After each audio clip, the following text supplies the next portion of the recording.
Hello, good morning बच्चों। मैं आज रिवीजन कराने जा रही हूँ। पार्ट पहला जो शिकारी दयालु है उसमें तीसरी वो कहानी है, वो है बुद्धिमान कौवे की कहानी है। उसके स्वाध्याय के प्रश्नार्थ कराती हूँ। नीचे दिए गए विकल्पों में से सही विकल्प चुनकर उसका क्रम अक्षर प्रश्न के सामने दिए गए बॉक्स में लिखिए। कौवे को खूब खाली जगह लगी थी, तो कौवे को क्या लगी थी? प्यास लगी थी। कौवे ने झोपड़ी के पास क्या देखा? तो कौवे ने झोपड़ी के पास पानी देखा। कौवे ने घड़े में क्या डाले? तो कंकड़।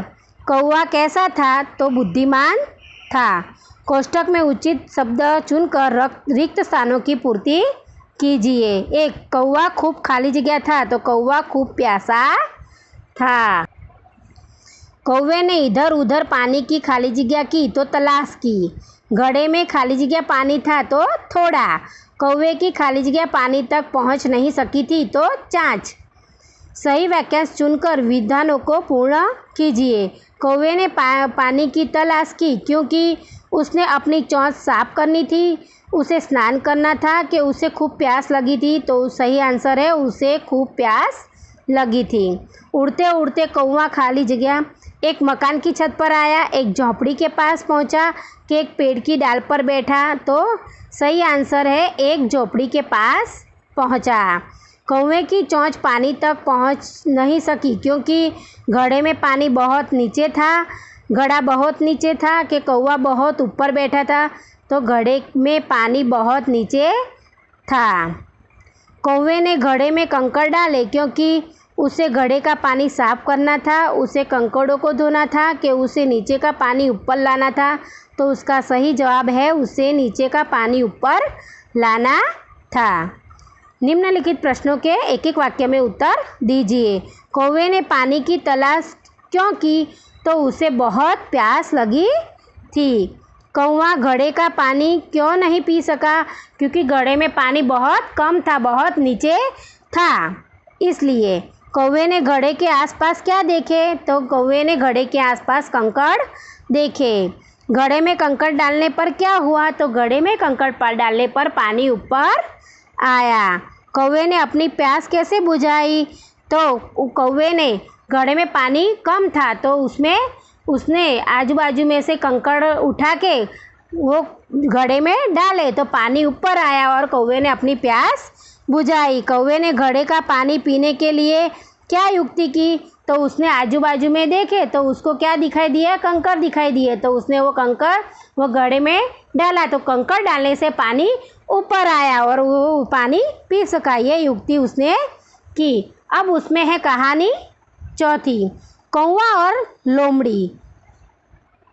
कौवा और लोमड़ी की कहानी के हम खाली जगह क्वेश्चन आंसर वो करते हैं। निम्नलिखित विकल्पों में से सही विकल्प चुनकर उसका क्रम अक्षर प्रश्न के सामने दिए गए बॉक्स में लिखिए। किसके मुंह में पानी आ गया? तो लोमड़ी के मुंह में। पेड़ की डाल पर कौन बैठा था? कौवा। लोमड़ी कैसी थी? तो चालाक थी। कौवा कैसा था? तो समझदार था। अपनी झूठी बड़ाई सुनकर कौवा खाली जगह नहीं हुआ, तो गुमराह नहीं हुआ। कोष्ठक में से उचित शब्द चुनकर रिक्त स्थानों की पूर्ति कीजिए। लोमड़ी ने पेड़ की खाली जगह पर कौवे को देखा, तो डाल पर। लोमड़ी ने कौवे से खाली जगह सुनाने के लिए कहा, तो गाना। कौवा लोमड़ी की खाली जगह समझ गया, तो चाल। फिर कौवे ने मज़े से खाली जगह खा ली, तो रोटी खा ली। सही वाक्य चुनकर विधानों को पूर्ण कीजिए। लोमड़ी ने कौवे का गाना सुनने की इच्छा प्रकट की क्योंकि कौवे का गाना अच्छा था। वह उससे रोटी ले लेना चाहती थी। कौवे की बोली बहुत मीठी थी, तो उसका सही जवाब है ब, वह उससे रोटी ले लेना चाहती थी। कौवे ने रोटी अपने पंजे से पकड़ ली क्योंकि लोमड़ी नाराज हो गई थी। लोमड़ी आश्चर्यचकित रह गई थी कि वह लोमड़ी की चालाकी समझ गया था, तो वह लोमड़ी की चालाकी समझ गया था। लोमड़ी चलती बनी क्योंकि कौवा लोमड़ी को गाना न सुना सका। वह कौवे से रोटी न पा सकी कि कौवा डाल से उड़ गया। तो उसका सही जवाब है ब, वह कौवे से रोटी न पा सकी। निम्नलिखित प्रश्नों के उत्तर एक एक वाक्य में लिखिए। लोमड़ी ने कौवे को क्या कहा? तो लोमड़ी ने कौवे को कहा कि आपका गाना बहुत मीठा है, मुझे आप अपना गाना सुनाओ। लोमड़ी ने किसे मीठा बताया? तो कौवे के गाने को मीठा बताया। लोमड़ी क्या देखकर आश्चर्यचकित रह गई? लोमड़ी कौवे की समझदारी देखकर आश्चर्यचकित हो गई। कौवा और लोमड़ी कहानी से हमें क्या सीख मिलती है? कि कोई भी इंसान, हमें भले कितना भी बड़ा है, पर हमें समझदारी से काम लेना चाहिए।